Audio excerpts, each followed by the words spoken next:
Kaixo lagunok, oraingo honetan zuen gana hurbiltzen naiz loteria hitz egiteko.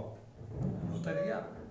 Baitanak kezkatuta gaudenean hemen pandemiarekin, da alarma egoerarekin eta horrela loteriataz.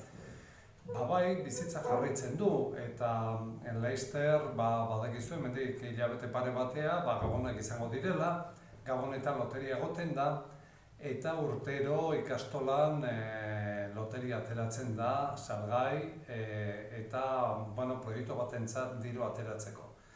Azkeneko urte hauetan loteriatik ateradan dirua gehien bat erabili da lehenengo Dinamarkara eta gero Holandara joan ziren familiei laguntzeko. Orain arte hori horrela izan da, baina egi da une honetan ikastolak sentidu horretan pauso bat eman duela eta badakizuen Erasmus proiektuan sartuta gaudela.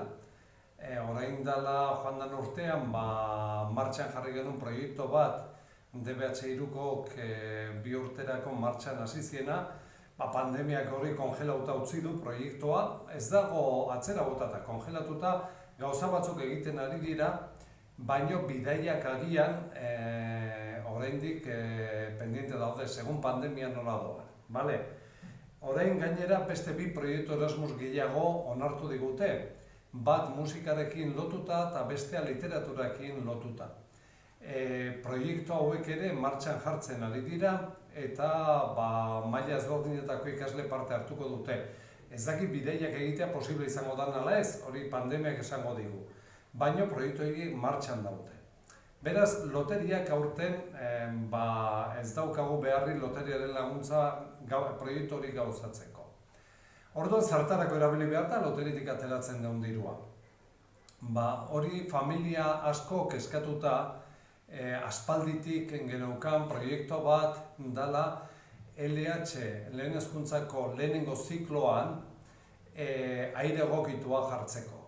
Badakizue ziklo horretan, uda garaian, beroa eguzkiak ematen duenean, temperatura gela horietan igotzen dela maila bateaino batzutan oso gogorra dela lan egitea eta egotea gela horietan. Beraz, ahalegin bat egin behar du ikastolak errekursoak lortzeko horko aire egokituaren proiektua gauzatu ahal izateko. Eta aurten erabaki da loteriatik ateratzen den dirua hortara dedikatzea. Sistema ere loteriaren aurten aldatu egin da pixka bat. Aldatu zergatik. Zeren uste dalako eta Erretore Kontseiluak ere horrela ikusi zuen loteriaren proiektua dela ikastolaren proiektu bat. Eta familia guzti parte hartu behar dutela. Hau kooperatiba bat da eta orduan guztiok lagundu behar dugu nolabait ikastolaren proiektuak nolabait aurrera eramaten. Kasu honetan horregatik sistema aldatu da eta aurten familia guztiei bakoitzaritako bat bidaliko zaio bere zuen semeen bitartez. Tako horretan 20 boleto daude, 20 boleto hile bakoitza 3 eurotan saltzen da eta saltzen den horretatik 2 euro eta 40 zentimo dira loterian partizipazioa. Eta geratzen dien 0,60 zentimo eurokoak hori da ikastolak hartuko duena. Eta diru horrekin zer egingo du ikastola? Diru hori erabiliko da finanziatzeko lehen zikloko aire egokitua. Orduan, aste honetan ikusiko duzue, zuen umetxoak emango dute zuei familiei tokatzen zaion takoa, eskatzen dizuegu zuen borondate honena saltzeko partizipazio hauek, lagungarria da ikastolarentzat eta lagungarria izan daiteke zuentzat ere, agian loteriarekin suerte pixka bat eukitzen badugu, agian sariren bat jaso dezakegu baita ere. Gerta daiteke hala ere familien batek ezin izatea saltzea bere partizipazioak. Bueltatzeko posibilitatea badago? Bai. Bueltatu ahalko dira partizipazio horiek. Noiz?